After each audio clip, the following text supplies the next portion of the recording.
Alhamdulillah. A'udhu billahi minash shaitanir rajim. Bismillahir rahmanir rahim. Wassalatu wassalamu ala rasulillah wa ala alihi wa sahbihi ajma'in. Rabbi shrah li sadri wa yassir li amri wa hlul 'uqdatam min lisani yafqahu qawli. Subhanak la ilma lana illa ma 'allamtana innaka antal alimul hakim. Assalamu alaikum wa rahmatullahi wa barakatuh. À tous ceux qui nous suivent à travers le monde, nous sommes en Côte d'Ivoire, à Abidjan, à Yopougon précisément, à l'espace Figayo. Et nous, c'est la DDR. La DDR signifie la da'awa dans la rue. Et la da'awa consiste à inviter les gens, à appeler les gens à écouter le message de l'islam. Que tu sois musulman ou pas. Si tu es musulman, on t'appelle. Ou encore on te fait le rappel, j'allais dire, si tu es musulman, on te fait le rappel. Si tu es non musulman, on te fait l'appel. On t'appelle à l'islam. Si on t'appelle à l'islam, c'est pour que tu deviennes musulman, sans obligation. Et aujourd'hui, c'est le 21 novembre 2024, qui correspond au 19 Jumad al-Oula 1446 de l'Égypte. Étant donné que nous sommes musulmans, on vient, étant jeunes, on se réunit, on essaie de notre belle religion. Et nous, souvent confrontés à des non-musulmans, nous avons également le document des non-musulmans pour leur permettre de nous poser des questions sur ce qu'ils veulent savoir sur notre religion. Et nous également, on leur pose des questions sur ce qu'on veut savoir sur leur religion. Nous disons, l'islam est une religion. Et c'est cette religion qui nous relie à Allah subhanahu wa ta'ala. Ce qui te relie à ton Seigneur, c'est la religion.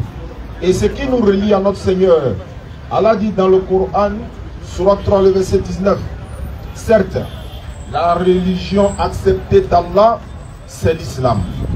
Quiconque désire une autre religion, autre que l'islam, il ne sera point agréé, il sera dans l'au-delà parmi les perdants. C'est ce qu'Allah a dit. Donc on vous exhorte à devenir musulman, mais sans obligation. Surat 3, le verset 20. Allah dit, ils te contredisent. Si ce que nous t'avons révélé, dis à ceux à qui le livre a été donné, ainsi qu'aux illettrés, avez-vous embrassé l'islam? S'ils embrassent l'islam, ils seront bien guidés. Mais si tournent le dos, toi, ton devoir n'est que la transmission du message. Allah, si ses serviteurs est clairvoyant. C'est-à-dire que nous, notre devoir n'est que la transmission du message. Que toi tu acceptes ou pas, ça dépend de toi. C'est pourquoi Allah nous a doté du libre arbitre. Hein. Chacun est doté de raison, de logique, pour nous permettre de connaître le bien et le mal, le vrai du faux.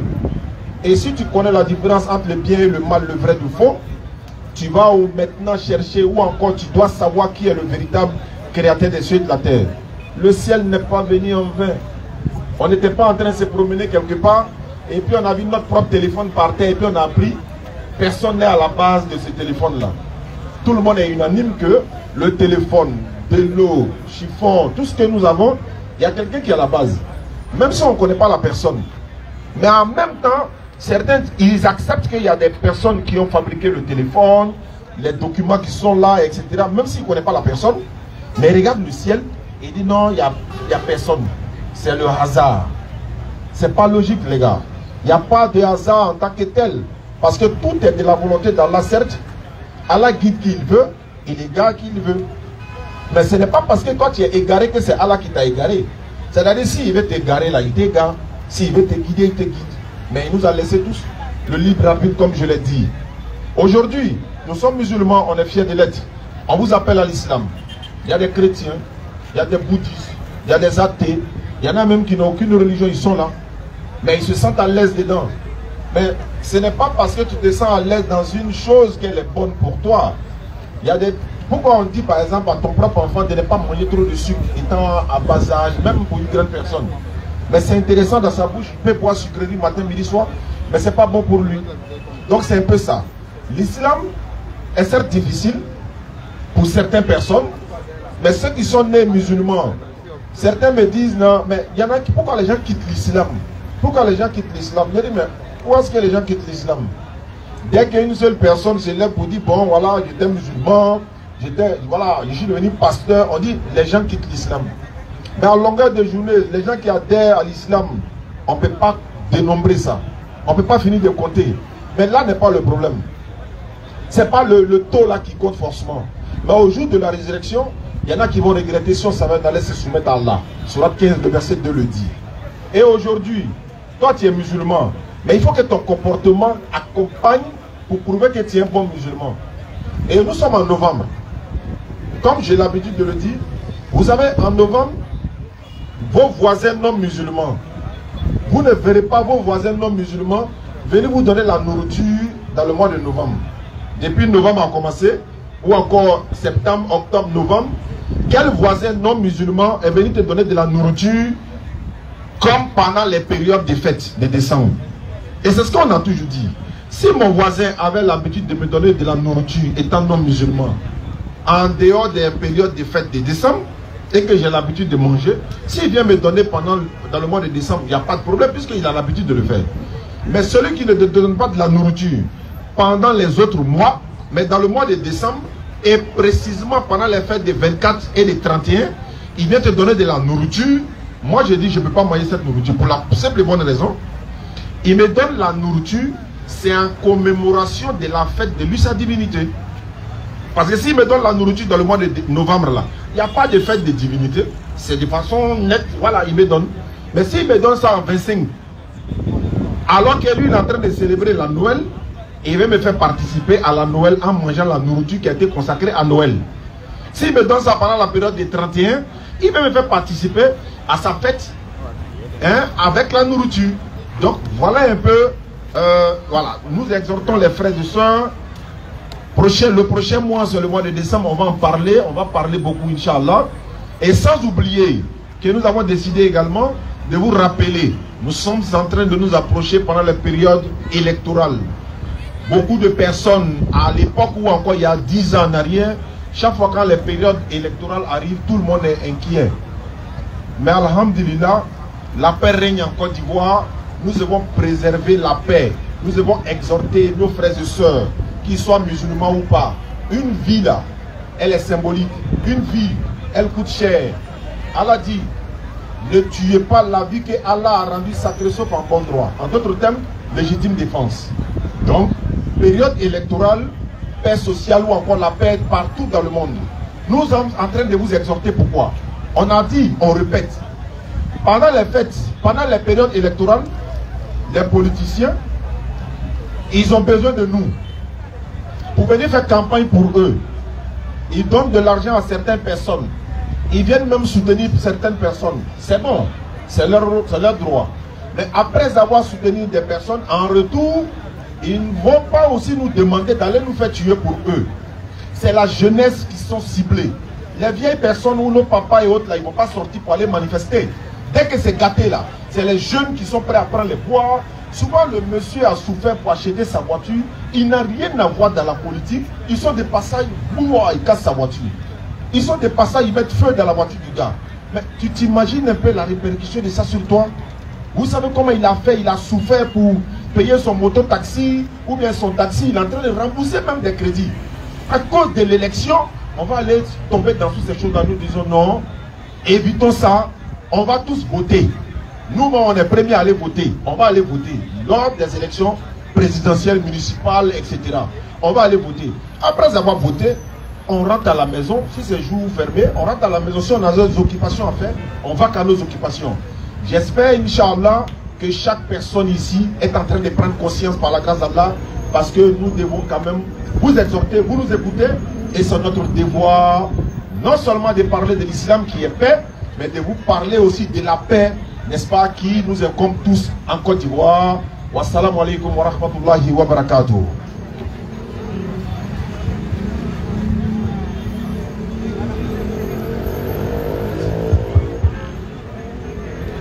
Réglez le son, préparez-vous à poser les questions. N'oubliez pas, hein, samedi prochain, la samedi passé, nous n'étions pas là. Le temps n'était pas très bon. Donc, samedi prochain, Inch'Allah, au jardin de Yopougon, de 16h à 18h, on va faire l'effort pour être là, Inch'Allah. À partir de 16h, 16h30, nous serons là. Et puis, bon, voilà, vous venez, on va échanger par la grâce d'Allah. Alhamdulillahi Rabbil Alamin wa salatu wa salam ala Rasulillah. Nous remercions Allah subhanahu wa ta'ala, le maître de l'univers, l'incontesté et l'incontestable créateur de toutes choses, le puissant, le vivant, celui qui subsiste par lui-même. Nam Qayyum. Ni sommeil ni somnolence ne le saisissent, à lui appartient tout ce qu'il y a dans les cieux, tout ce qu'il y a dans les cieux et sur la terre. Nam. Et son trône aussi où déborde les cieux et la terre, dont la garde ne lui coûte aucune peine, car il est le très haut, le très grand, le puissant, le sage, le digne de louange, le premier sans commencement, le dernier sans fin. Et que la paix et la bénédiction d'Allah subhanahu wa ta'ala soient sur le noble messager Muhammad sallallahu wa sallam, sur ses compagnons ainsi que sur toute personne qui va attester qu'il n'y a aucune divinité qu'Allah et que Muhammad est son messager. Naam. Merci beaucoup d'avoir fait le déplacement, chers frères et sœurs en islam. Qu'Allah subhanahu wa ta'ala vous récompense pour vos déplacements et pour votre patience. Parce que venir ici, ce n'est pas fortuit. Chaque jeudi, lorsque vous vous déplacez, sachez que c'est Allah subhanahu wa ta'ala qui a sélectionné des personnes bien précises qui vont participer à ce rappel-là et qui vont en prendre les mérites. Alors nous prions et nous demandons à Allah subhanahu wa ta'ala, le maître de toutes choses, qui connaît les profondeurs des choses les plus cachées, les plus nocturnes, de vous accorder les bonnes grâces ici-bas et dans l'au-delà. Qu'Allah vous bénisse tous ceux qui font le déplacement, tous ceux qui viennent vous poser des questions pour en savoir plus sur la religion, tous ceux et celles aussi qui nous suivent d'un peu de partout sur les réseaux sociaux, qui nous soutiennent en nous envoyant des fleurs, des cadeaux, etc. Que là où vous avez enlevé, qu'Allah multiplie et que chaque chose que vous allez toucher de vos mains, que cela produise de bons fruits. Alhamdulillah, comme déjà vous savez que souvent, à cause des occupations, le rappel il ne commence pas vite. Et quand nous sommes en plein rappel, ou bien nous sommes en plein échange, c'est là que nous sommes pris un peu par le temps. On n'arrive pas, on reste toujours sur notre fin, on n'arrive pas à terminer les débats, les échanges fraternels. Donc on va passer rapidement déjà à la série des questions. Comme on nous fait signe qu'il y a des gens qui sont déjà inscrits, pour juste gagner en temps que au moins on puisse donner l'enseignement avec le temps, dans le temps, et qu'aussi les gens puissent être servis en matière de compréhension, surtout de la religion. Donc on va passer directement à la série des questions. On va prendre les questions. Dans les questions, il y aura des développements encore qui pourront répondre à plusieurs problématiques que vous vous posez et aussi à plusieurs préoccupations. Qu'Allah nous donne la bonne compréhension. Amen. Et qu'Allah fasse de nous des musulmans sincères et pieux. Amen. On va ouvrir le scanner et directement passer à la série des questions. Assalamu alaikum wa rahmatullahi wa barakatuh. Wa alaikum salam. Monsieur Saba est demandé pour sa question. Monsieur Chaba.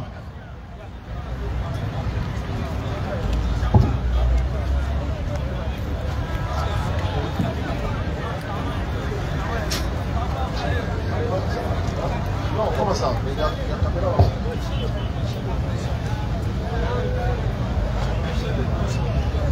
Ok, bien. Viens ici. Enlevez chaise là. Passez le côté. Ils vont s'arrêter.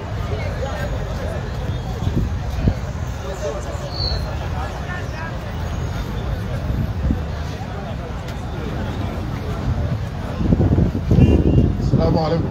Wa alaikum salam. La dernière fois, était venu poser une question à Gédéon ici. Vous n'avez pas pu poser une question à Gédéon en fait, il est parti. Maintenant, il y avait des petits, on était là à parler des l'islam. Ils ont fait sauter un verset dans la Bible, bon, ça m'a bloqué en fait. Je ne connais pas le verset, peut-être qu'il y a un petit mot là, vous allez savoir. Que pour Mohammed, et que les anges et Allah, ils ont prié sur Mohammed dans la patrie. 56. Voilà, donc ils voulaient nous faire. Mais ce n'est pas dans la Bible, c'est dans le Coran. Bon, voilà, ils ont fait sortir, donc ils m'ont bloqué la partie. Moi, ils disent que peut-être ils ont pris au bleu là. Moi, si moi, peut-être, commencement là, ça y est là. Donc, il dit, aujourd'hui, il vient, il vient chercher à savoir en fait. C'est la 33 verset 56. Tu faisais un débat avec eux. Voilà, c'est ça qu'ils m'ont voulu. Donc, il ne faut pas faire des débats quand on n'est pas prêt. Ouais, c'est ce qu'on vous dit toujours. Il ne faut pas engager des débats quand on n'est pas assez aguerri dans l'interreligieux. Sinon, ils vont te tromper. Imagine que là, parce qu'ils t'ont bloqué, ils vont croire qu'ils ont bloqué un savant de l'islam. Ou bien peut-être qu'ils vont faire de par toi, peut-être que ça pourra égarer peut-être un autre frère qui était présent lors de l'échange et qui peut-être mettait sa foi sur toi. Parce que les gens, dans ce monde, ils mettent leur foi sur les personnes. Ils ne mettent pas leur foi sur ce qui est écrit. Donc, peut-être que toi, je dis un truc simple. Peut-être que toi, ta défaite peut être la défaite aussi de plusieurs musulmans qui ne s'intéressent pas aux Écritures. Donc, on va prendre le Coran sur la 33, le verset 56. dans ce moment. Préparez-vous à poser des questions.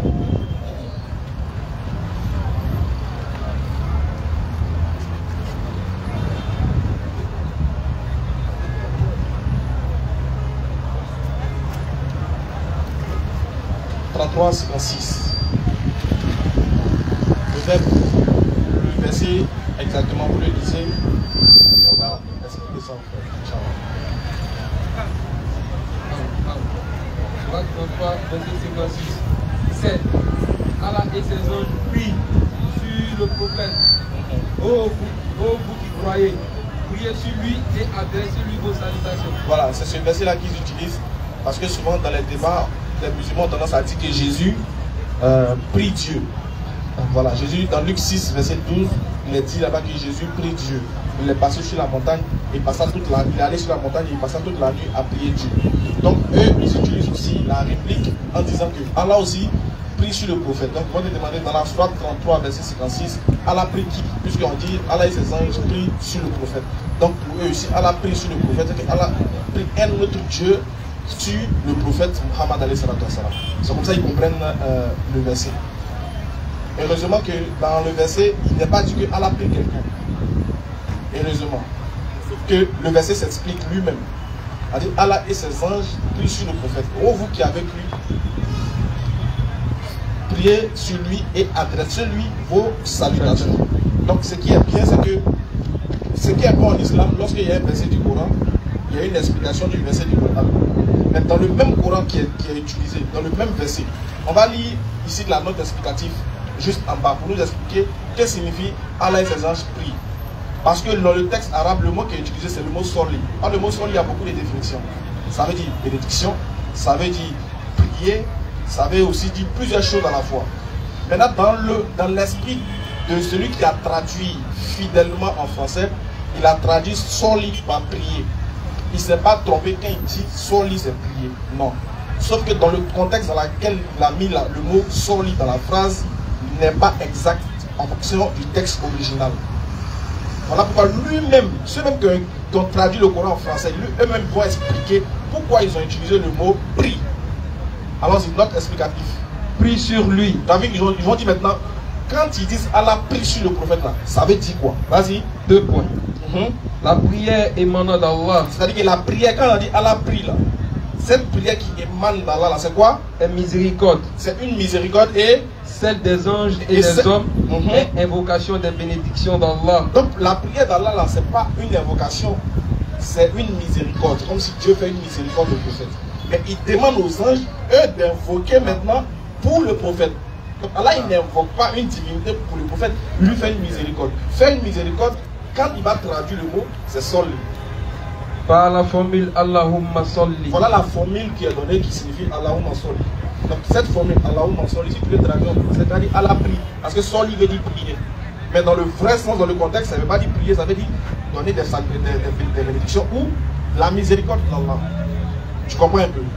Donc le mot prie ici, là, ça ne veut pas dire prière. Ça veut dire bénédiction.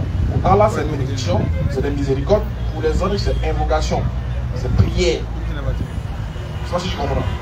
Voilà un peu pour répondre à la question. J'ai tendance à compliquer les gens disent que c'est la volonté de Dieu. Tout ce qui va t'arriver dans la vie, en fait, c'est la volonté de Dieu. Donc si un amour m'a volé comme ça, c'est la volonté de Dieu. Mais le volet, si Dieu a voulu que lui vole, mais pourquoi il doit nous l'enlever en haut? Je vais savoir un peu en fait. Parce qu'on m'a volé, quand tu viens me dire que c'est la volonté de Dieu, que tout ce qu'on fait, c'est la volonté de Dieu. Pourtant, on m'a volé. Maintenant, le volet, si c'est Dieu qui l'a voulu, qu'il lui vole, il ne doit plus rentrer dans l'enfer. Donc, je vais savoir la manière. Il ne doit plus aller à l'enfer. Donc, certes, tout vient d'Allah, mal et voilà, le bien et le mal vient d'Allah. Allah dit, tout mal qui vous atteint vient de vous-même. Parce qu'il dit la corruption apparaît sur la terre à cause des mains des gens, ce qu'ils ont fait de leurs mains. Si on dit tout est de la volonté d'Allah, c'est vrai, pour que quand tu sois ici, là, c'est la volonté d'Allah. Mais ce n'est pas parce que tu n'as pas ta responsabilité en fait. Il y a ce qu'on appelle le libre arbitre. Est-ce que tu comprends? Quelqu'un peut décider d'être chrétien ou musulman, lui-même de son propre choix. Allah l'a fait musulman, hein. Lui-même décide de devenir chrétien. Est-ce que tu comprends? Supposons, quand tu vas acheter de l'eau, tu sais bien que c'est de l'eau. Tu ne peux pas. Qu'est-ce qui t'empêche par exemple d'aller prendre poison pour boire? Tu connais la différence entre l'eau et le poison. Qu'est-ce qui t'empêche de traverser la route sans regarder? Si c'est la volonté d'Allah, il faut traverser sans regarder. Non, c'est pas comme ça fonctionne. Le voleur là, il est voleur, c'est pas bon. Quand il vient te voler là, c'est pas la volonté d'Allah qui vient te voler, mais Allah savait qu'il allait venir te voler. On se comprend? Je prends un autre exemple. Toi, tu es en train de marcher dans la rue, tu vois porte-monnaie de quelqu'un est tombé, c'est rempli d'argent, personne ne t'a vu. Tu as pris le pédou, le gars est en train de partir. Tu lui donnes, tu ne lui donnes pas, cela dépend de toi, mais Allah connaît le résultat. C'est-à-dire, je lui donne, je ne lui donne pas, Allah connaît le résultat, mais il n'intervient pas. Tu as le libre arbitre, tu connais le bien et le mal. Si tu prends là, tu sais que c'est pas bon. Maintenant, si tu lui donnes, c'est une bonne action, mais Allah savait à l'avance que tu allais lui donner.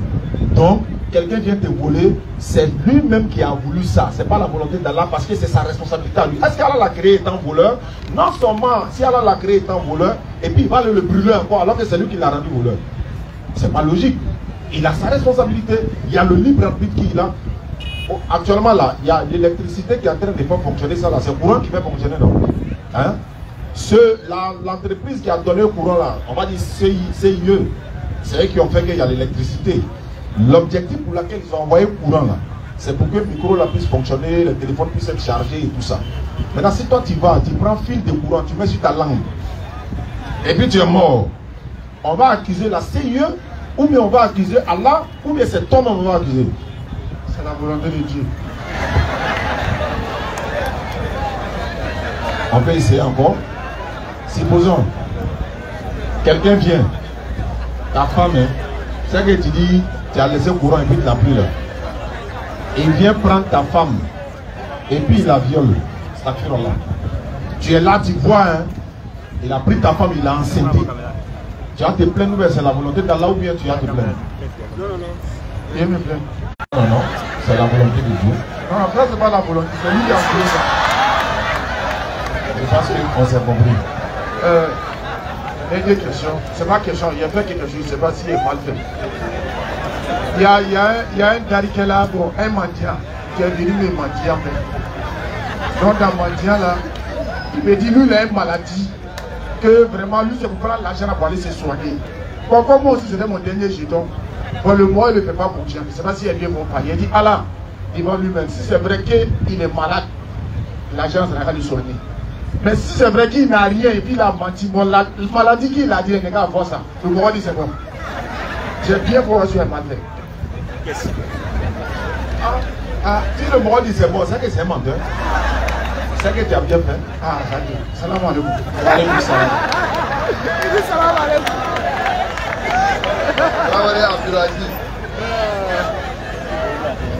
Il dit salam alaikum. C'est fort. Assalamu alaikum, bonsoir à tous et à tous. Wa alaikum salam. Il y avait des gars aujourd'hui. Il y a eu à faire un débat avec les frères chrétiens au quartier. Il y a un frère qui est venu d'abord, il a fait le débat et lui il est parti. Et après il est revenu un autre, celui qui remplace le pasteur, lui aussi est parti. Donc aujourd'hui ils m'ont appelé. Le pasteur même m'a appelé, il dit moi-même de venir là-bas. T'as été accouché tous ces petits. J'ai couché ces petits, donc il m'a appelé, il dit moi de venir. Toi aussi tu viens nous appeler. Donc maintenant on dit, ah dans ce cas-là, moi je parler seul. On veut la dégâts que ça va gagner. Voilà. Donc maintenant il a mis KO. Maintenant le pasteur même lui-même m'a appelé, il dit c'est à qui tu parles? Tu parlais de pasteur. Il dit non mais ça ne change rien. Donc là comme tu dis ça là, il n'y a pas de souci. Moi aussi là.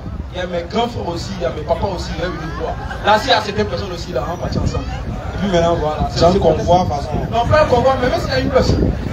Il a où ça, il pourquoi il se met où ça? Peu importe même, on s'en fout. Voilà, il est au palais, il vient de m'envoyer un message tout à l'heure. Faut confirmer, il faut confirmer. Donc, voilà. Donc, il y a ma soeur, il y a confirmé. Faut confirmer. Pardon. Faut pas lui dire non, non. Faut dire bien à mes frères. Et si les demandes, c'est qu'il faut dire c'est un imam. Voilà. Voilà. Parce qu'on a eu à faire les débats, il m'a posé des questions. Il dit même pour Ismaël, il n'a pas répondre. Il a dit ça? Il a dit mon nom. Il a dit mon nom.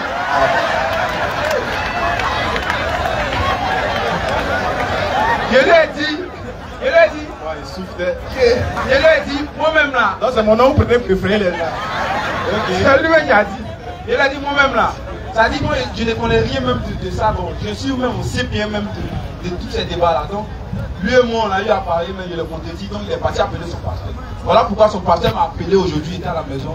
Il m'a dit de venir avec mes frères là-bas. Ils ont fait un forum. Je lui ai dit non, si vous voulez vraiment, vous pouvez venir contre moi. Je suis dans mon quartier, vous pouvez venir, on va continuer le débat. Donc le pasteur m'a dit non, comme ils ont fait le forum, si je suis prêt, il peut venir certaines personnes et puis bon, on va continuer le débat. C'est l'activité de Jésus.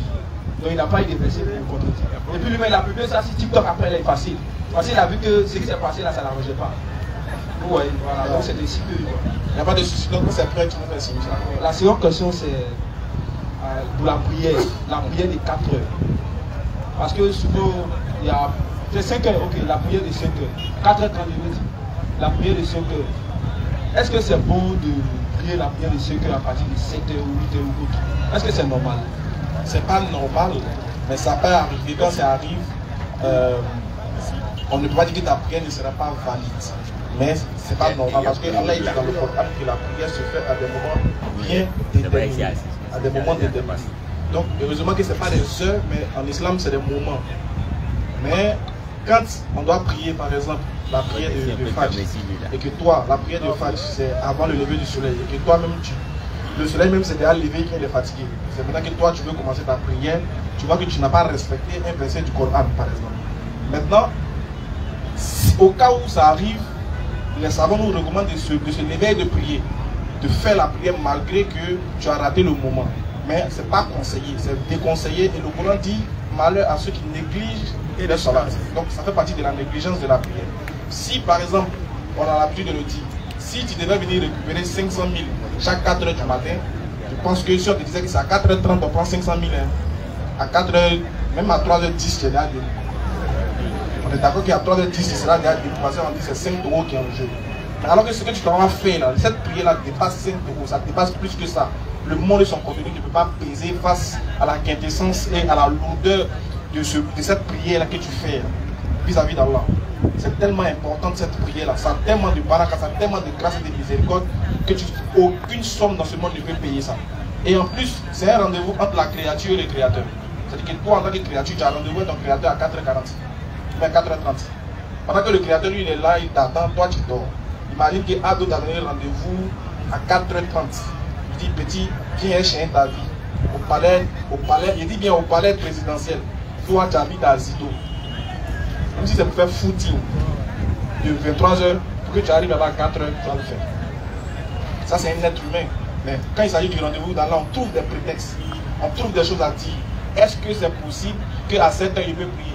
Tu peux dire au président, est-ce que c'est possible qu'il passe à 7h pour prendre mes 12 millions? Lui t'as dit viens à 4h, tu peux dire, ah 4h c'est tout, il est venu à 7h.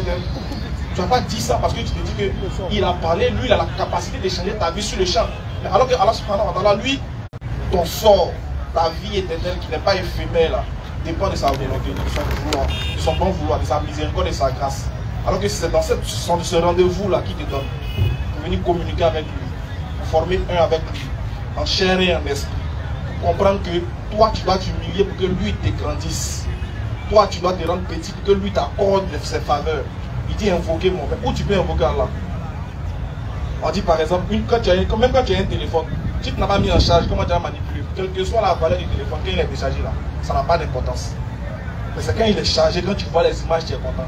Alors que le chargement du musulman, c'est quoi? C'est la sourate, les 5 prières qu'Allah nous a données. Ça te permet de te connecter avec ton Seigneur. Le seul moyen par lequel tu peux passer pour lui parler, c'est dans la sourate. Sourate 107 premier. Même quand tu veux t'adresser au président de la République, tu fais un tu déposes, il accepte, tu fais une demande, etc. Et puis il accepte. Donc il accepte ton invitation. Alors qu'Allah avec lui, il n'y a pas d'audience. Il dit prends des ablutions et puis viens à n'importe quel moment. Lui il répond. Il dit il répond à l'appel de celui qui le prie quand il le prie. Qu'il réponde à son appel afin qu'il soit bien guidé. Donc Dieu dit, entre nous et lui là, le seul contrat c'est quoi? C'est la sourate. Le seul moyen de dialoguer c'est quoi? C'est dans la sourate. C'est pas ton camarade. Mais lui au moins il facilite. 5 fois par jour on parle à Dieu. 5 fois par jour Dieu nous donne rendez-vous. Alors qu'il y a des hommes qui ne sont même pas prêts pour nous recevoir dans leur bureau ne serait-ce qu'une heure. Mais Dieu il est prêt à nous recevoir 5 fois par jour. Et puis encore plus, à des heures encore surrogatoires, encore, il dit il est là. Il est prêt. Son bureau est ouvert. 24 heures sur 24. 7 jours sur 7. Tout moment que tu es prêt, tu frappes un ton, alors tu dis, ah Dieu, j'ai regardé sur moi une science. Donc il ne faut pas regarder, il ne faut pas dire, toi en tant qu'un individu qui a besoin de lui, toi tu n'as pas dit, ah mais tout ce, si vraiment tu es sincère dans ta foi, tu n'as pas raté Fajr. Les vrais adorateurs d'Allah, les musulmans, il n'y a pas dit les musulmans qui ne pêchent pas, hein. Il dit les musulmans sincères, ils ne ratent pas Fajr. Même quand il rate, quand il arrive qu'il a raté Fajr, son cœur brûle, son cœur saigne, il n'est pas à l'aise. Il y a des gens ici là, quand ils ratent une prière, ils ne sont pas à l'aise. Toi-même, je te dis, mais il a raté la prière là. Tu n'es pas à l'aise. Même quand tu rattrapes, tu n'es pas concentré même dans ton rattrapage. Parce que tu aurais bien voulu avoir les mérites dans le temps. Parce que prier aussi dans le temps a ses mérites. Prier aussi à l'heure aussi a ses mérites. Tu aurais bien voulu ça. Donc vas-y frère, la lecture de la soirée. Tu aurais bien voulu avoir ces mérites là. Donc quand tu rates, tu as mal au cœur, ça te brûle. Et c'est là qu'on voit un peu que tu es sincère dans ta foi. Vas-y frère. Surat 107 premier. Vois-tu celui qui traite des mensonges la rétribution? C'est bien lui qui repousse l'orphelin et qui n'encourage point à nourrir le pauvre. Malheur donc à ceux qui prient, tout en négligeant et retardant leur salade. Tu comprends, tu vois, le verset est clair. Tout en négligeant et retardant leur salade. Il ne faut pas retarder. C'est un rendez-vous à ne pas rater. Sous aucun prétexte. Voilà pourquoi même Allah il nous dit dans le Coran, quand il veut parler de la prière du vendredi, il dit quand vous entendez on appelle à la prière, qu'est-ce que vous devez faire? Vous devez tout laisser. C'est lui qui nous a donné, non? C'est lui qui nous a employé, c'est lui qui nous a donné l'argent, il nous a donné le bureau, il nous a donné le commerce, tout et tout.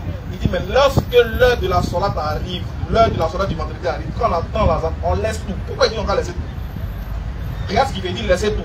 Quand ça finit, il dit quoi? Il dit vaquer. Donc, de ce moment, il crée un moment spécial. Il te dit que c'est lui, il a dit non. Il dit payer, c'est lui qui donne le coup d'envoi. Stop. Après, il dit payer et reprendre. Mais pourquoi il met le stop à un moment précis? Qu'est-ce qu'il y a dans ce moment-là? Alors qu'il dit, si vous le saviez, accomplissez la soirée du vendredi, si vous le saviez, il y a des choses, il y a des mérites dans la prière que si on mettait ça devant nous, je te dis, on allait prier à chaque heure. Je dis que chaque 10 minutes, on allait aller prier. Mais comme on ne voit pas, voilà pourquoi on n'est pas saisi dans notre monde. Mais quand on nous facilite l'application, et surtout qu'il nous donne la force de pouvoir prier, surtout à l'heure, et aussi d'être sincère et concentré dans la prière. Voilà. Ok, merci beaucoup. Je vais changer le pasteur puis. Avec plaisir. Monsieur Draman a demandé pour sa question. Samedi prochain, 16h, 18h30, Inch'Allah, jardin de Yopougon, c'est tout juste en bas du pont piéton. Voilà, Inch'Allah. Wa alaykoum salam. Premier pont, non? Voilà, on dit pont piéton, premier pont. Alors, ça. Bon, ça, pour ma question là. Bon, chaque matin, si je me lève, je prie là. Alors, lui, tu penses, je ne sais pas si il dort là. On se comprend, on se comprend. Voilà. C'est entre les hommes. Voilà. Mais là, ça, chaque jour, quand je me lève, il fait les oui et puis il prie. On s'est compris. Oui. Hein? Tu fais les oui, mais tu pries. Non, il me lave et puis il prie. Ah, ok. Voilà. Maintenant, avant, tu as oublié. Tu as oublié de faire le bruit. Voilà. Et puis tu allais prier avec ça. Ce matin, il me rappelle que. Après, tu t'es rappelé Oui. que tu n'avais pas lavé. Oui. Mais maintenant, qu'est-ce que tu as fait par la suite? Bon, c'est à 11h là. J'ai fait le. C'est à 11h, tu t'es rappelé. Et puis tu allais faire le oui En même temps. pour venir reprendre la prière. Ok, vas-y. Maintenant, c'est pas la question. La question. Et c'est bon. Du moment où tu as oublié, les savants disent du moment où tu as oublié, tu vois, normalement, il faut savoir que quand tu n'as pas fait, écoute, même quand tu as oublié, que tu n'as pas pris ta grande ablution, que tu allais prier, la prière n'est pas valide. Il n'y a pas de prière valide. Mohamed Ali sallallahu alayhi wa sallam dit, il n'y a pas de prière valide sans ablution. Donc ta prière ne sera pas valide tant que tu n'as pas rempli les principes et les critères de la prière. Mais quand tu te rappelles, au moment où tu te rappelles, tu as la capacité de refaire tes ablutions et puis de revenir prier la prière que tu as manquée et de poursuivre les autres prières. Quant à la validité, à l'acceptation de cette prière-là, Allah ou Allah, tout dépend d'Allah. Tout cela revient à Allah. Mais tu sais que moi, je fais la tête, dit quoi? Oui, ce que tu as fait sans ablution, là, ça c'est poteau. Ça c'est pas valide. Tu as fait combien de prières? C'est une prière, non? Tu as fait, non? Non, 13h à 5h là. Tu as fait Fadj et puis tu as fait 13 heures. C'est à quelle heure tu t'es rappelé? À 11 heures. Et à 17 heures. C'est à 17 heures. Donc tu as fait 16 heures aussi même. Ouais, vous avez 16 heures. Pendant tout ça là, tout ce que tu as fait sans ablution, hein. Tu as fait ça sans ablution. Parce que la base, c'est de prendre ta grande ablution avant de faire. Tu n'as pas fait. Donc les prières sans ablution, tu ne peux pas les faire. Ça m'a fait beaucoup, hein, bébé. Donc tu vas les prendre, c'est pas grave, il faut les prendre. Puisque tu, regarde, chaque fois que tu as fait le way, oui, c'est pas si ton way là, ça vient. Non. Si c'est chaque 5 mois, mais chaque fin de mois, je sais pas. C'est sûr, quand chaque fois que tu fais le way, quand tu te réveilles là, il faut te laver. Il ne faut pas oublier ça. Chaque fois que tu fais le way, quand tu vois que tu t'es réveillé, c'est gâté, tu te laves, tu prends ta grande ablution, tu viens prier. Quand il dit laver, c'est pas laver, voilà, grande ablution. Quand tu fais le way, tu prends ta grande ablution, tu viens, tu pries, tu fais tes prières avec ça. Si tu as fait une fois, si tu as fait, tu as dormi, non, et puis tu as fait le way là maintenant à 3 heures, et puis Fadj est arrivé, non, tu prends ta grande ablution, tu te laves, non, tu pries Fadj, c'est fini. Les autres prières, tu prends plus grande ablution, hein. Voilà, tu fais ablution normale. Sauf si le way n'est pas encore, sauf si le way est venu encore, hein. Mais si le way n'est pas venu là, tu fais les ablutions normales. C'est bien ça, là. Tu fais les ablutions normales. Et tant que le way vient, il faut te laver. Et puis il faut prier pour que le way n'a qu'à se couper. Même si même souvent il coupe l'eau et courant. Est-ce que Elvis a demandé pour sa question? Quand ton way là va venir, c'est le code des hommes, donc. Les femmes là aussi, vous liez. Le petit parle là. On me dit, c'est pas intéressant. Ils ont beaucoup qui sont dans ton way là aussi. Ils sont là. Mais c'est déclapant. C'est déclapant. Je veux dire, tu es là, là, pour bouer. Il y a les morts même là, ils ont marié Beyoncé dans leur way là. Ça fait 6 mois de mariage, ils ont dit là. Il dit les célibataires, tu arrives chez lui, il y a frigo, il y a l'eau glacée. On ne sait pas si son way là, sa femme là, elle va l'eau, on ne sait pas. Vas-y mon frère. Bonsoir. Bonsoir. Bon. Moi, un jour, hier, on pose toujours. On avait pratiquement tout ensemble, mais c'est sur la religion là, soit tous les musulmans, les chrétiens. C'est sur la religion, vous ne vous attendez pas trop. Voilà. On fait tout ensemble, c'est un bon tour. Voilà. Maintenant, un jour, on débattait, il m'a dit que non, que la Bible là, c'est falsifié. Moi, je lui ai dit que le Coran aussi est falsifié. Voilà. Maintenant, il m'a dit que le Coran est descendu du ciel. Si ou bas. C'est ce qu'il m'a dit. Maintenant, il a sorti un Coran, une sourate. Une sourate où il a démontré que non, le livre est descendu sur Muhammad. Maintenant, je vais vous demander si c'est vrai. S'il a lu sourate et puis on dit le livre est descendu sur Muhammad, tu lui demandes si c'est vrai. En tout cas, si le Coran est vraiment descendu du ciel, comme il a dit. Jean descendu comment?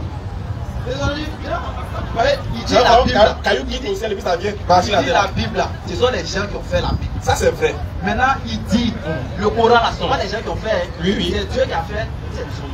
Voilà, ça c'est vrai. Ils n'ont pas imprimé ça. Non. Ils n'ont pas imprimé. Je vais t'expliquer le contexte. Quand il dit que le Coran est descendu du ciel là, c'est pas comme les gouttes de pluie. Ça n'a pas quitté au ciel et puis on voit c'est quitté quoi. Ça peut devenir. Le Coran arrive de la même façon, les missiles quittent au ciel et puis ça tombe sur les pauvres gens. C'est pas comme ça. Voilà pourquoi je vais expliquer le mot descendu. Comment c'est descendu? C'est-à-dire de base, le Coran ce n'est pas une parole écrite. C'est une parole révélée de manière audible à un prophète qui ne savait ni lire ni écrire. Donc de base, c'est une révélation audible et non une révélation écrite. Par contre, je dis bien par contre, la Bible, quant à elle, elle a été écrite par des gens qui ont fait des recherches, etc. Par exemple, Luc va nous dire ça, Luc 1, verset 1 par exemple. On va aller Luc, tu vas voir que lui, par exemple, lui, comment il a fait pour écrire son évangile? L'évangile de Luc va nous expliquer comment il a fait. Tu vois que ce n'est pas pareil que le Coran. On va aller pas à pas, tu vas voir. Luc 1, verset 1. Luc 1 premier. Écoute ce que Luc dit, oui. Plusieurs ayant entrepris de composer un récit des événements qui se sont accomplis parmi nous. Plusieurs ont décidé d'entreprendre, de faire des récits. Ils ont décidé de rédiger des récits parmi nous en ce qui concerne la parole de Dieu. Ce qu'ils ont vu Jésus faire, etc., etc.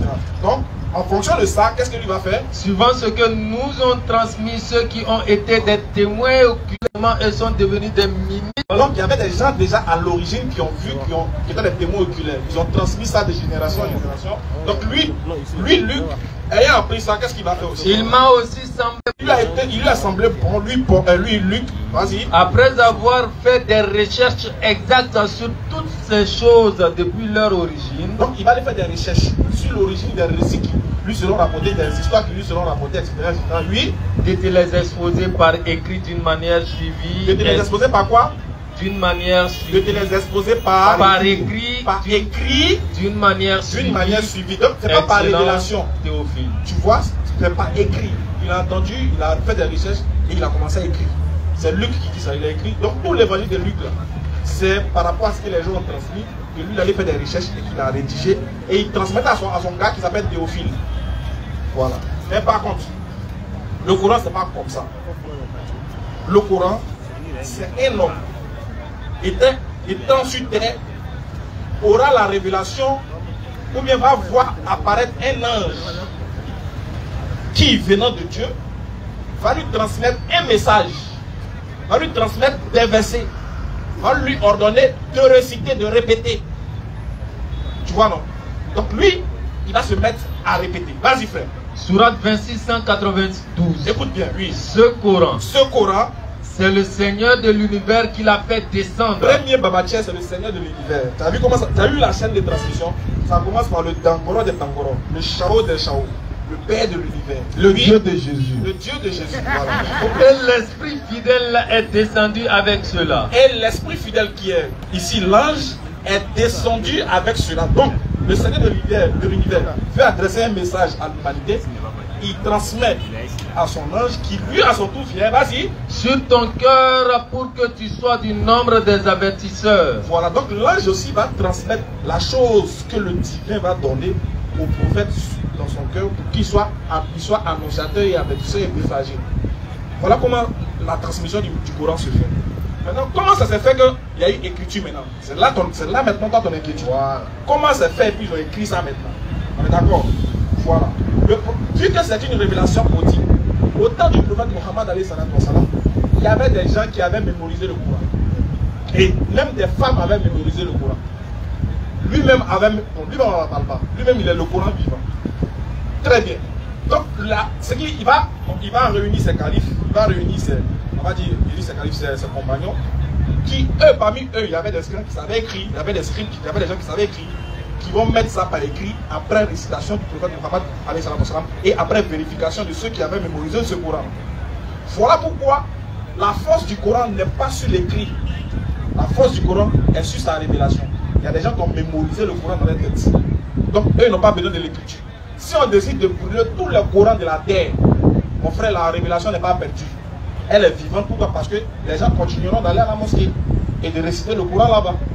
Mais par contre, si on brûle toutes les Bibles, ça sera beaucoup de feu quand même. Mais tu verras que ça sera difficile de revenir répéter encore ces mêmes écrits. Si on continue de brûler jusqu'à l'origine, tu verras que ça sera difficile parce que ce n'est pas une révélation audible. Les gens, il n'y a pas, en tout cas, il n'y a pas encore vu quelqu'un qui a mémorisé la Bible de la Genèse à l'Apocalypse. Il n'y a pas. Même Matthieu c'est le même. Même toi-même qui est là, toi-même qui est là, c'est de dire, il faut me citer un verset de la Bible, du verset 1 jusqu'à 5. Jusqu'à 5, il te donne 10 000. Oui. Sans regarder, hein. Non, quand il dit 10 000, tu prends mon là. Non, mais il ne peut pas. Il fallait de dire, de base, ce n'est pas une révélation, ce n'est pas une révélation, la Bible n'est pas une révélation audible, mais écrite. Voilà un peu la différence entre la Bible et le Coran. Ok. Il va ajouter une sourate 17, verset 106. On va voir comment ça se passe également. C'est toujours concernant la descente du Coran, comme il a si bien expliqué. Sourate, le voyage nocturne, sourate 17, le verset 106. Nous avons fait descendre un Coran que nous avons fragmenté. Allah dit, il a fait descendre un Coran qu'il a fragmenté. Pour que tu le lises lentement aux gens. Pour que toi, Mohammed, tu le lises lentement aux gens. Et nous l'avons fait descendre graduellement. Selon les contextes, c'est descendu graduellement au fur et à mesure, en une nuit bénie, qui est dans Sourate 2, verset 185. Le Coran est descendu en une nuit, c'est-à-dire le mois dans lequel c'est descendu, dans la nuit où c'est descendu, sur la personne à qui c'est descendu, qui l'a fait descendre, et c'est venu de qui? Tout ça c'est dans le Coran. Allons-y frère. Ta prochaine question. Pour le moment, c'est tout. Bon, moi il y a une question à te poser. Tu dis tu es chrétien, tu es catholique? C'est évangélique. Évangélique. Moi je veux savoir, il y a des évangéliques qui m'ont dit que Jésus n'est pas Dieu. Mais il y en a qui ont dit qu'il est Dieu. Entre nous les musulmans, nous tous on croit que c'est Allah qui est la divinité, qui est le seul Dieu sans associé. Pourquoi il y a contradiction chez vous? On ne parle même pas de vos livres. Et ton ami t'a dit qu'il y a des contradictions dans la Bible. Bon, non.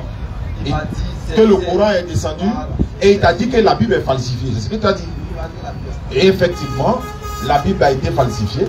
Non, ça, c'est pas une insulte. Ça, c'est pas une insulte. Les gens Hein? prennent ça mal.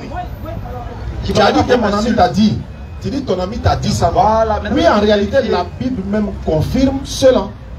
Il y a un verset dans la Bible dit si toi tu as des problèmes, il faut boire de l'alcool pour oublier tes problèmes. Ok, on peut accepter ça. On peut accepter. D'accord. Si on peut accepter, c'est que tu peux faire. Tu peux, si toi ton enfant a des problèmes, là, tu vas lui conseiller d'aller boire de l'alcool pour oublier. Mais c'est le livre qui a dit. Ah, Mais il a dit là. Au livre là. Attends. Il faut aller contre ça. Le livre a dit non. Oui. On doit réfléchir aussi. Le livre dit de manger de tout ce qui se vend au marché sans réfléchir. Tu es d'accord avec ça? C'est quoi par mémoire de conscience. Oui, bon, par mémoire de conscience. C'est qui est comestible. C'est qui est comestible. Il n'a pas précisé. Oui, mais c'est ce qui est comestible, on peut manger. Attends, pourquoi tu précises? Il dit manger de tout ce qui se vend au marché, n'est-ce pas? 1 Corinthiens 10, 25. Alors que même étant musulman, là, quand il arrive au marché, là, il n'y a pas à voir viande de l'homme et puis il aller payer pour manger. Non, il y a des choses où on réfléchit. La même Bible dit que Dieu regrette pourquoi il a créé l'homme. Moi, j'ai dit, mais attends, c'est scandaleux ça. Comment Dieu, l'omniscient, l'omnipotent, peut dire, lui, regrette de toi t'avoir créé parce qu'il ne savait pas que toi, tu allais mal te comporter. Alors moi, ma divinité dit, il connaît moi mon passé, c'est-à-dire il connaît notre passé et puis il connaît aussi notre futur. Voilà le véritable. Il connaît ton passé, il connaît ton futur. C'est-à-dire que demain matin, là, c'est que tu n'as pas encore fait là, lui, il sait. Mais dans la Bible, lui, il dit non, lui, il regrette pourquoi il a créé l'homme. Donc, c'est pas possible. Désolé, il ne faut pas prendre ça en mal. Mais il sait que c'est la vérité. C'est la vérité, on dit. On demande pardon à tous ceux qu'on choque par nos propos. Parce que souvent, ça choque les gens quand on dit que la Bible est falsifiée. Pardonnez, c'est pas falsifié. Mais vous-même, vous allez nous dire c'est quoi. Nous, on retire le mot. Parce que souvent, on nous accuse. Non, c'est pas à vous, des musulmans, de dire que la Bible est falsifiée. Bon, on ne dit pas c'est falsifié. Vous-même, vous allez nous dire c'est quoi. Hein? Regarde, est-ce que ça, on est d'accord que ça, c'est une Bible? Oui, nous sommes d'accord. Est-ce que Bible, c'est Bible? Oui. Merci. Tiens. Tu es au scanner maintenant. Pardon, toi, prends-moi. Comment ça? Tiens. Est-ce que ça aussi, c'est une Bible? Ça aussi, c'est une Bible. Merci beaucoup, mon frère. Donc, on va prendre. Venez au scanner.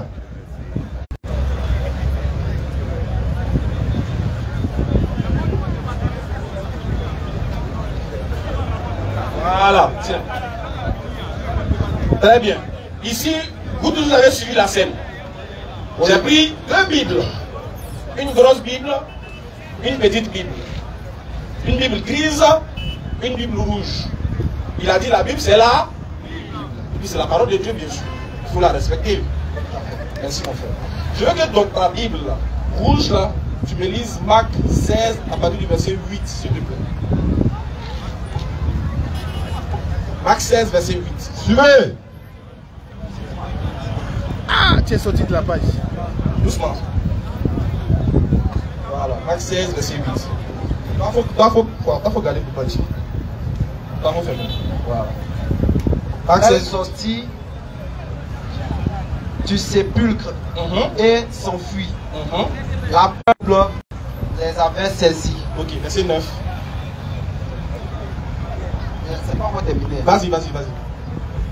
Et elle ne dit rien à personne à cause de leur enfoi. Jésus étant ressuscité le matin du premier jour de la semaine, apparut d'abord à Marie de Magdala, de laquelle il avait chassé ses démons. Très bien. 7 démons. 7 démons. Donc, le verset 9 existe. Oui, bien sûr. Est-ce qu'il y a verset 10? Oui. Est-ce qu'il y a verset 11? Il y a verset 11, il y a 12. Jusqu'à combien? Ça finit à combien? Jusqu'à 20. Jusqu'à 20. Faut les 20 là, on voit. Elle s'en allait prêcher partout. Le Seigneur travaillait avec eux et s'enfermait et confirma la parole par les miracles de la vie. Lis-moi le verset 16 encore.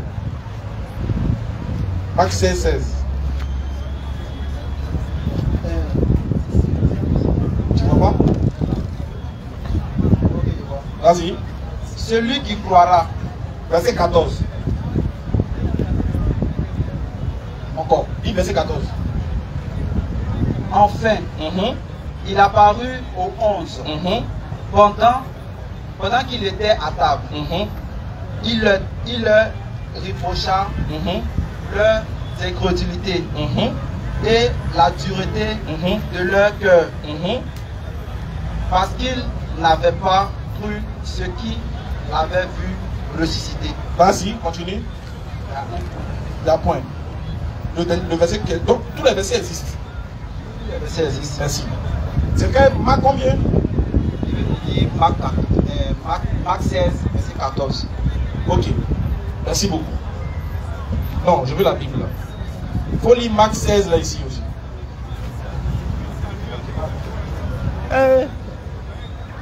Voilà. Venez à l'islam. Tu vas lire Marc 16. Alors elle sortit de la tombe et s'enfuit, tremblante et bouleversée. Elle ne dit rien à personne, car elle avait peur. Lis-moi le verset 9.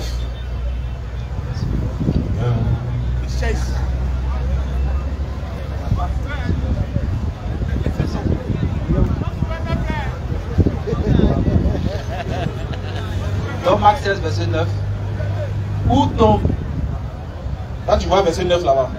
Il faut bien regarder, regarde fort. Il n'y a pas de 9. Il n'y a pas quoi? Il faut parler fort. C'est Mathieu. Bon, il n'y a pas de 9 en tout cas. Qui a enlevé? Est-ce que la parole de Dieu, on doit enlever? Est-ce qu'on doit ajouter?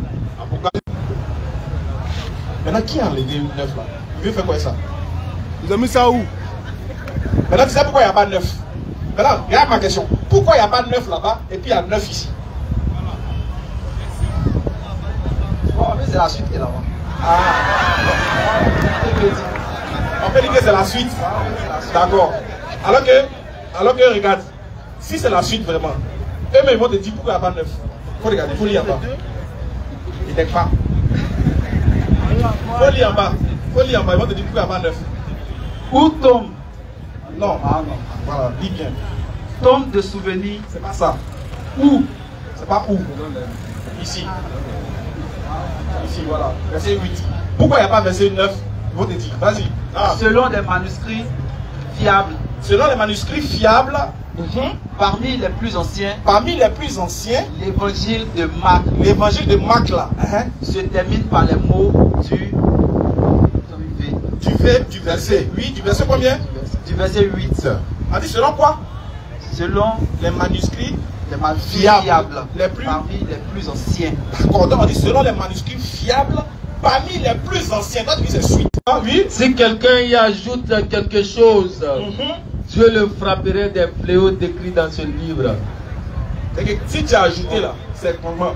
Dieu va te frapper la suite. Et si quelqu'un retranche quelque chose, ceux-là, ceux qui ont retranché aussi, ils ont un problème. Ceux qui ont ajouté, c'est gâté. Dieu dit quoi? Si quelqu'un retranche quelque chose des paroles du livre de cette prophétie, Dieu retranchera sa part de l'âme, de la vie et de la vie sainte.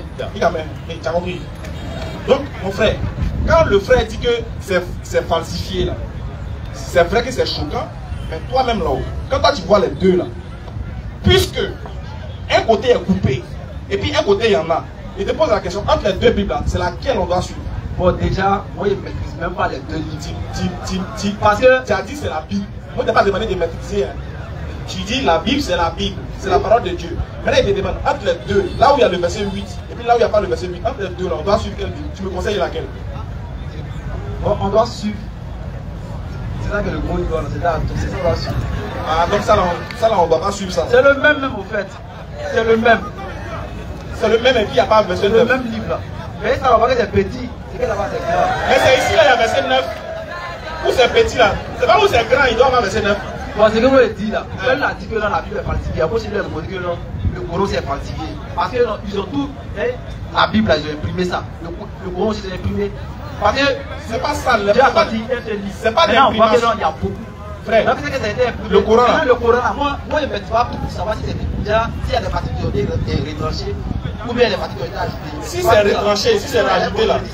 Mon frère, si c'est retranché, tu vas nous envoyer ce qui est retranché. Si c'est rajouté, tu vas nous envoyer ce qui est rajouté. Moi, pour l'instant, qu'est-ce que moi je fais? Il t'a montré ce qui est retranché et puis il t'a montré ce qui est rajouté. Tout à fait. Donc, quand il y a un retranchement et puis il y a un rajout dans la parole de Dieu là, est-ce qu'on peut dire encore que cette parole est fiable? Ah, en tout cas, moi je crois. Moi je crois. Moi, je sais qu'il faut croire. Moi, c'est que toi, mon frère, je ne suis pas là pour que tu me crois. Je ne t'ai pas dit qu'il ne faut pas croire. Mais je te demande, est-ce que dans une parole de Dieu, où on a ajouté dans d'autres et puis on a retranché dans d'autres, est-ce que c'est fiable?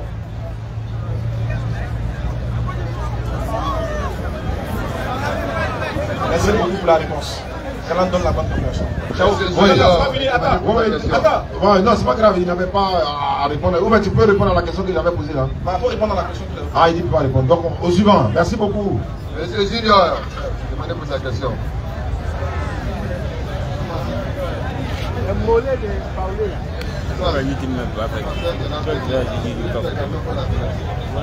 On dit qu'il y a un pasteur qui mélange des filles.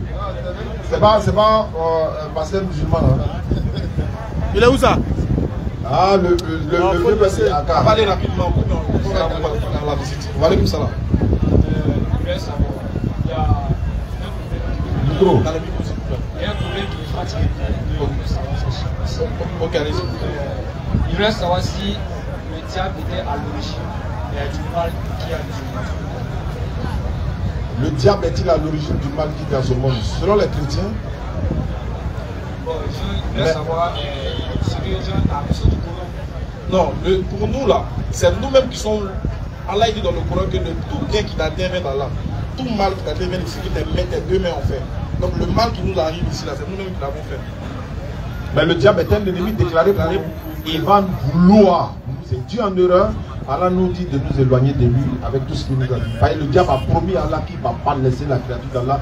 Il va nous induire en erreur, il va nous égarer des devants, des derrière, par l'aile droite, de l'aile gauche. C'est un défi, lui, c'est lancé.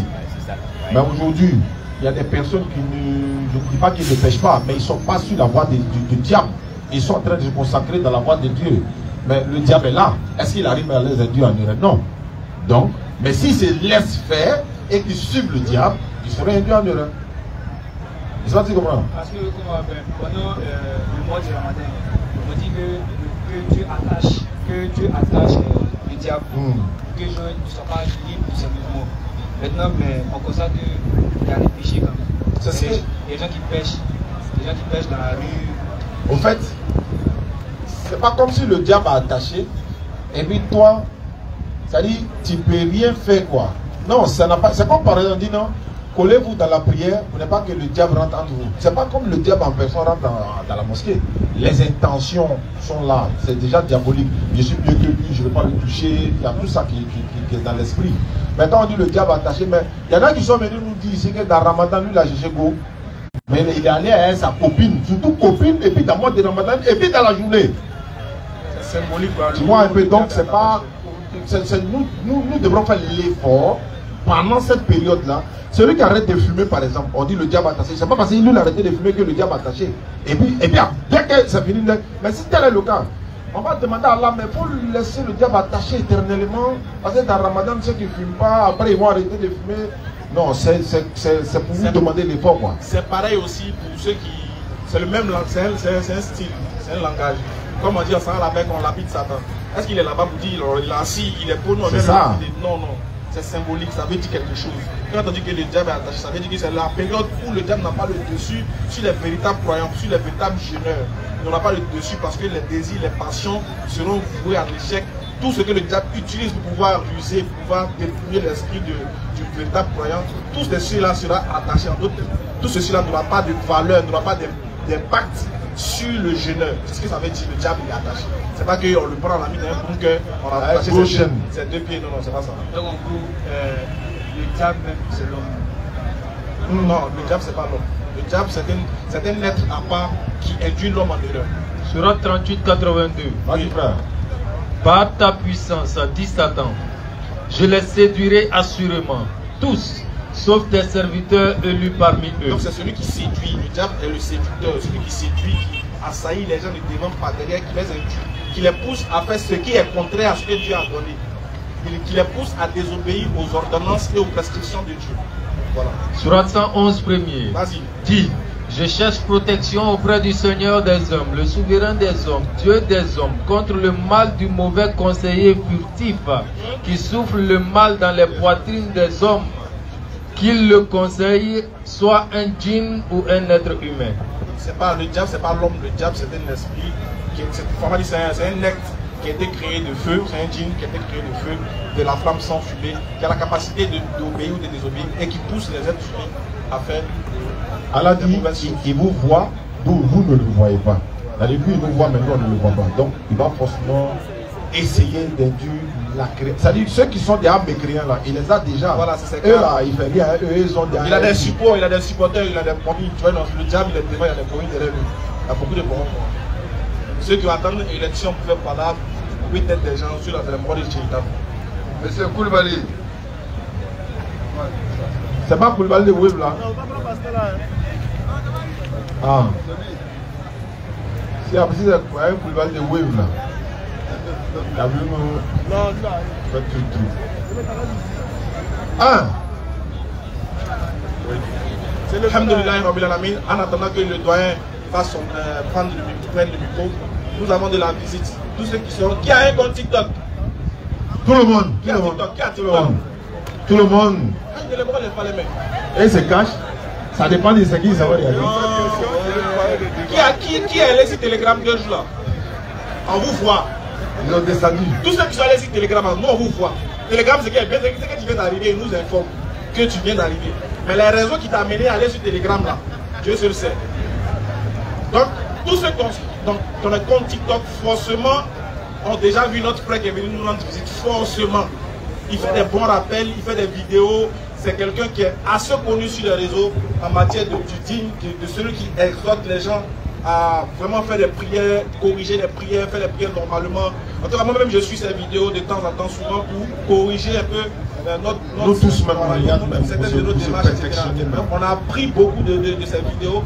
Alors, aujourd'hui, il est venu nous rendre visite, une visite fraternelle. C'est ça l'islam aussi. Hein. C'est rendre visite mutuellement. Et lui, il a pris la baraka de ça. Voilà. Donc, inviter notre frère Ibrahim. Salam alaikum. Atakbi. Voilà, tous ceux qui ont un compte TikTok ont forcément vu le frère. Forcément, il fait des vidéos où il apprend, souvent ils sont en classe, il y a des gens des élèves qui sont là, ils les forment, etc. En tout cas, ces vidéos sont très intéressantes. Ah, vous l'avez reconnu, non? Voilà, c'est lui. Voilà. Atakbi. Souma Atakbi. Voilà, donc aujourd'hui il est avec nous, même deux petits mots, Inch'Allah, et puis bismillah va répondre. Salam alaikum, chef. Bismillahirrahmanirrahim. On rend grâce à Allah subhanahu wa ta'ala qui nous a permis d'être là ce soir.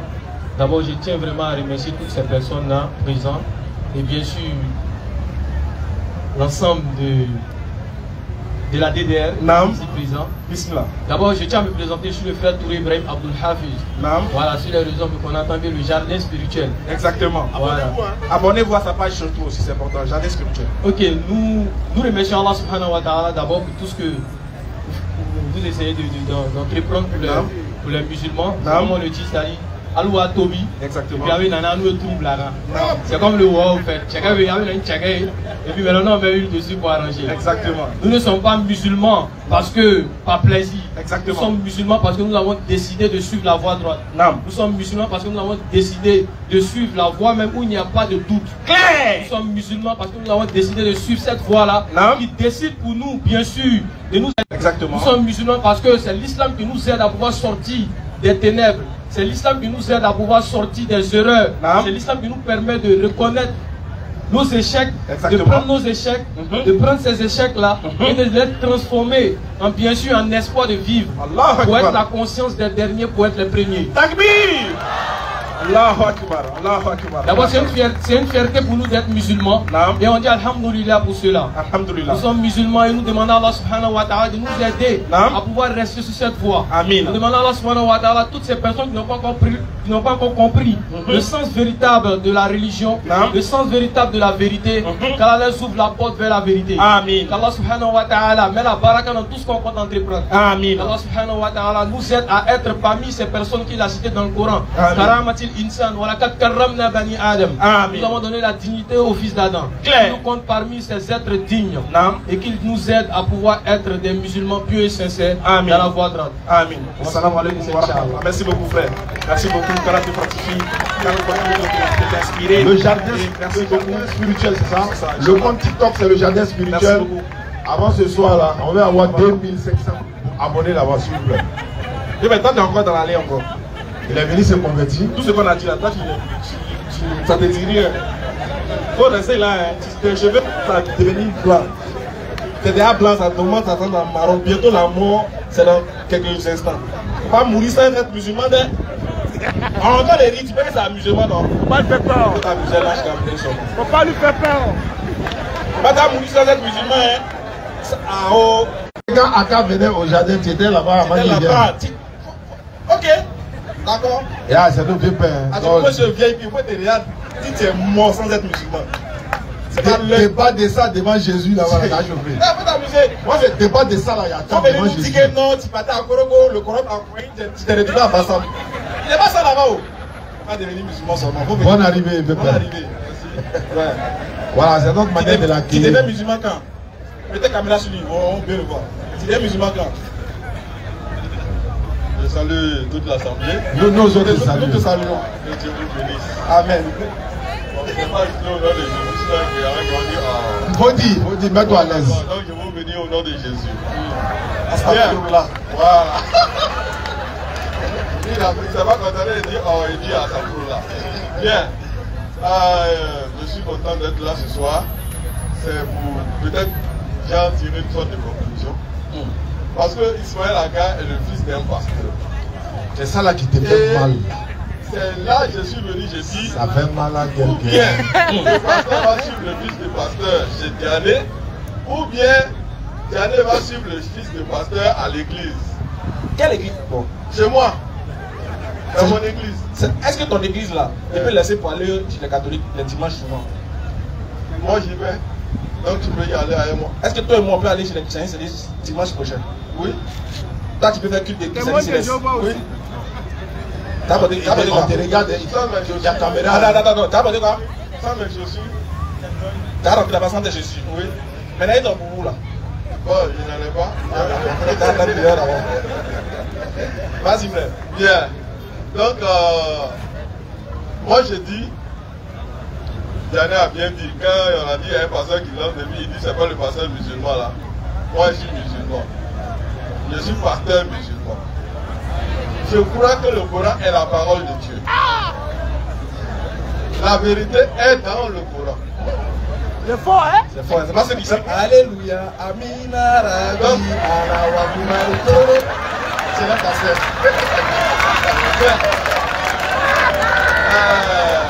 Koulibaly, allons-y. Moi j'ai écrit un livre que j'ai intitulé Dieu m'a révélé le vrai salut. Tu nous avais donné ça, non? Oui, j'ai envoyé quelques copies, 3 ou 4 en auto. Mais c'est pour dire que moi je ne veux pas pour quelque chose à quoi. Vas-y. Je veux que les chrétiens et les musulmans se ménagent. On ne continue pas à s'attaquer mutuellement. Qu'on respecte chacun le livre de l'autre. C'est pour ça que je vous dis que moi, je dis devant tout le monde, le Coran est la parole de Dieu, comme la Bible est la parole de Dieu. Le Coran dit qu'il est venu confirmer la Bible. Il y a 3 ou 4 versets. Il n'a pas de Bible. La sourate 2. Il n'a pas de Bible. Toi aussi, quand tu commences bien, il faut bien terminer. Le Coran n'a pas dit Bible, il a dit quoi? Voilà, il a dit la Torah et l'évangile. Il dit la Torah et l'évangile. Pourquoi t'as dit Bible? Mais sinon, il a dit les livres qui l'ont précédé. Oui, le Torah, c'est un livre. Maintenant, le mot Bible là, ça vient du mot grec Biblia. Est-ce que le Coran parle grec? Ah, toi tu penses que l'arabe là connaît pas le grec? Mais le mot qui est employé en grec pour dire Bible, c'est quoi? C'est Biblia. Maintenant, le mot en arabe qui est employé pour dire Bible, c'est quoi? C'est livre. C'est kitab. C'est kitab. Vas-y. Bien. Donc, moi c'est ce que je veux. Quand on respecte les écritures les uns des autres. C'est ce que nous on fait. C'est pour ça que j'ai voulu poser une question. À savoir, les versets qui parlent vraiment du salut des musulmans dans le Coran. Parce que les versets que vous avez cités dans le Coran disant que ça parle du salut des musulmans, quand je regarde Sourate 43, je vois il y a Jésus qui est en haut là-bas, et c'est Jésus qui parle à ses serviteurs. Vous dites non, Jésus dit les serviteurs musulmans, c'est que c'est les musulmans de l'islam. Moi je ne crois pas en ça. Je crois que Jésus parle d'eux qui sont musulmans, qui sont soumis à sa parole. Quand je prends la Sourate 46, verset 13. Le verset 13, je vois les mêmes choses. Jésus encore là-bas encore. Non, je ne vois pas Jésus, mais je vois que là on dit que les péchés seront oubliés. C'est pas ce que l'islam enseigne. Sourate 46, 13 là, c'est sûr. Bon, ou bien c'est la Sourate 13. Parce que moi je c'est quoi les pasteurs? C'est du Coran on parle. C'est du Coran on parle. Mais tu es pasteur imam non? Non, musulman non? C'est du Coran on parle. Donc tu dis tu es pasteur musulman, ça veut dire que toi tu connais l'islam, tu connais l'islam ici. Bon, c'est vous qui avez insisté pour qu'il vienne. Hein? Donc, non, hein? Moi je ne suis pas venu avec non, hein? Donc il y a preuve. Bon, le petit qui allait me chercher là où il est grave, tu es venu. Donc maintenant, pour moi, il faut maintenant qu'on nous donne vraiment d'autres versets qui parlent clairement du salut des musulmans. Comment le musulman fait pour être sauvé? Moi, ce sont ces versets que je cherche parce que j'ai des parents musulmans. Jusqu'à aujourd'hui, mes parents sont encore dans l'islam. Et je vais pouvoir leur expliquer clairement dans le Coran comment on fait pour être sauvé. Et ça, Ismaël, je t'ai posé la question, tu n'as pas voulu y répondre. Et parce que je t'ai dit de me donner la vidéo où votre ami a cité plusieurs versets. Jusqu'à aujourd'hui, je n'ai pas la vidéo. Donc il t'a dit qu'il faut laisser la page. Oui, je suis allé, mais je n'ai pas trouvé. Il y a même mon fils qui a allé. Ton téléphone est gardé. Ok. Donc, voilà. Donc donnez-moi. Je vais vous poser une question. Moi, c'est pas. Attends. Ouais, moi, c'est pas. Ouais. Tu veux nous dire, en conclusion, que le Coran est révélé pour donner le salut à qui? Aux musulmans qui sont serviteurs de Dieu. Aïe. Que ce soit des serviteurs de Jésus, que ce soit. Attends, le Coran donne le salut à qui? Aux musulmans, non? Aux musulmans qui veut dire serviteurs de Dieu, soumis à Dieu. Oui, c'est que suis aux musulmans. Oui. Est-ce que le Coran donne le salut à ceux qui suivent Mohammed aussi? Est-ce que les musulmans, c'est eux qui suivent Mohammed? Dans le Coran. Question frère. Réponse froid. Ouais, j'ai dit, est-ce que les musulmans dans le Coran, c'est ceux qui ont dit que nous te suivons toi, Mohammed? Oh, moi je pense que selon le Coran, c'est ceux qui suivent, qui obéissent à Allah, qui sont soumis à Allah, qui sont les musulmans. Oui, je ne parle pas de Mohammed. Ça, on a déjà validé ça. Oui. Le musulman, c'est celui qui est soumis à la volonté d'Allah. Oui. Maintenant, cette volonté d'Allah s'est manifestée au travers d'un homme. Est-ce que ceux qui ont dit qu'ils sont musulmans, nous avons cru, nous avons entendu, nous avons suivi là, est-ce qu'ils sont aussi ceux qui sont musulmans qui sont soumis à Allah là? Est-ce que parmi eux là, il y a ceux qui ont suivi le prophète Mohammed aussi? Bon, je n'étais pas là à l'époque du prophète Mohammed. Jésus l'a dit là. Ce que je sais, c'est que le prophète Mohammed a dit, si vous m'aimez, si vous aimez Allah, suivez-moi. Et après il a dit, obéissez au message. Non. Si vous aimez vraiment Allah, suivez-moi. Allah vous aimera, il vous pardonnera vos péchés. Et après la suite c'est quoi? Et la suite c'est quoi? Obéissez au message. Il y a point. Attends. Le verset que toi-même tu as lu, tu viens de citer tout ça, tu as bien décortiqué pour toi. Si vous aimez vraiment Allah, suivez-moi. Qui a dit ça? Quoi? Tu as dit quoi? Si vous aimez vraiment Allah, suivez-moi. Allah vous pardonnera et Allah vous aimera et vous pardonnera vos péchés. Qui est en train de dire ça? C'est Mohammed. Très bien. Qui est en train de lui révéler ça? C'est Allah. Bon, d'accord. Toi, tu dis que c'est pas ça. Quand il dit Allah vous aimera et vous pardonnera vos péchés, pas de qui? Il parle des musulmans. Alors, c'est pas fini. On est quelqu'un par là maintenant. Comme Mohamed, il y a les musulmans. Donc tu es d'accord que Mohamed, il y a les musulmans qui le suivent. Tu as dit où il y a Palab. Non, attends, Mohamed est parlé du Palab. Donc on est d'accord que Mohamed, il y a les musulmans qui le suivent. Oui ou non? Et Allah les aime. Oui. Et Allah leur pardonne les péchés. Oui. Maintenant, si Allah les a pardonné les péchés, ils vont où? Faut répondre, pardon. Ils vont où? Pardon. Attaque-lui! On a beaucoup de souffrance. On a eu la tombe. Enfin.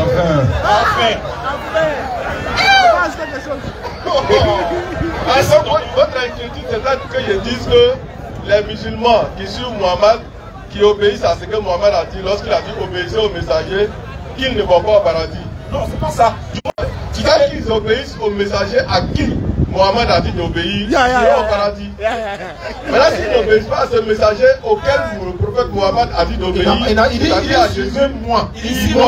Moi. Mais suivez-moi là, lui il fait quoi? Et puis il dit suivez-moi. Il obéit à Jésus. Il obéissait à Jésus. Et il dit de le suivre dans cet exemple. Et c'est ça que je veux que les musulmans d'aujourd'hui fassent. Les méchants obéissent à Jésus comme Mohamed obéissait à Jésus. Bon, donne-nous un verset où Mohamed a obéi à Jésus. Un verset où Mohamed a obéi à Jésus. Jésus connaît, est-ce que vous comprenez? On y a une état là. Vous savez comprendre du Mon Dieu, c'est pas aussi avancé. Non, ils m'ont compris. Oui, c'est ça, il dit le mien n'est pas avancé. C'est pas grave. Mais est-ce qu'il y a un verset dans le monde là, où Jésus, Mohamed obéit à Jésus? Bien, le verset sur lequel on a déjà discuté, dans la sourate 7, verset où le verset 157, 158, où il a dit de suivre le messager. Le messager, il est très. Le prophète, il est très là, c'est Jésus. Clair. Et la raison pour laquelle Jésus est appelé prophète illettré, je l'explique aujourd'hui. La raison pour laquelle il est appelé prophète illettré, prenez les versets là. Attendez, regarde, le verset là, mon frère. Attends, le verset là, par exemple, il lit en arabe, parce qu'il y a des gens qui ne savent pas de quel verset il s'agit. Mais il y a le monté que Jésus n'était pas illettré.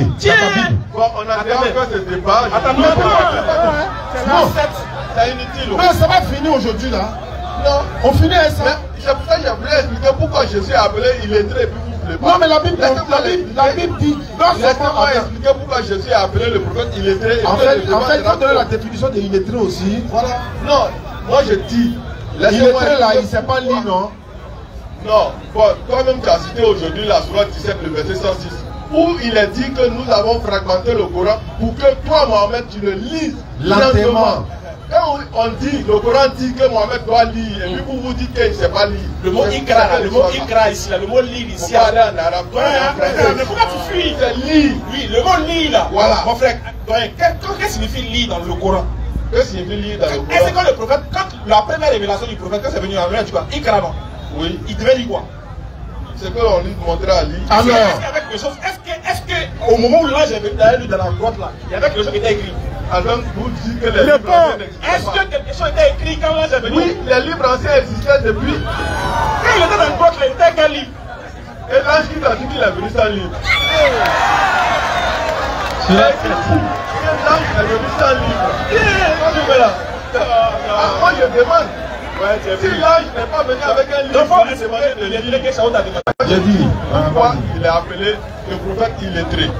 C'est parce que tout simplement, contrairement à tous les autres prophètes qui ont reçu des livres avec lesquels ils sont venus, Jésus n'est pas venu avec un livre. Jésus est venu avec sa propre vie. Il est venu avec ses paroles. Ce sont les hommes qui ont écrit. Jésus n'a jamais écrit un mot. Il a écrit dans la Bible. Non. Il a jamais écrit un livre. Non, je ne parle pas du livre. J'ai dit dans la Bible, là, il écrivait. Tu dis c'est bon? À terre, non? Oui, et puis qui a pris ça? Attends. Écrit à terre là, tu sais pas lire, tu sais pas écrire là, tu écris quoi à terre? C'est ce que je dis. Et quand il a ouvert le rouleau de Isaïe là, il a fait quoi? Ah, c'est vous qui avez dit. Il a fait quoi? Il a lu, mais il ne sait pas lire. Ah, mais c'est la même chose que vous faites pour Mohamed dans la soirée. Il est mélangé. Le vieux, on a jeudi prochain, samedi prochain, Inch'Allah, premier point. Ashhadu an la ilaha illallah Ramadan. Merci beaucoup et à jeudi prochain.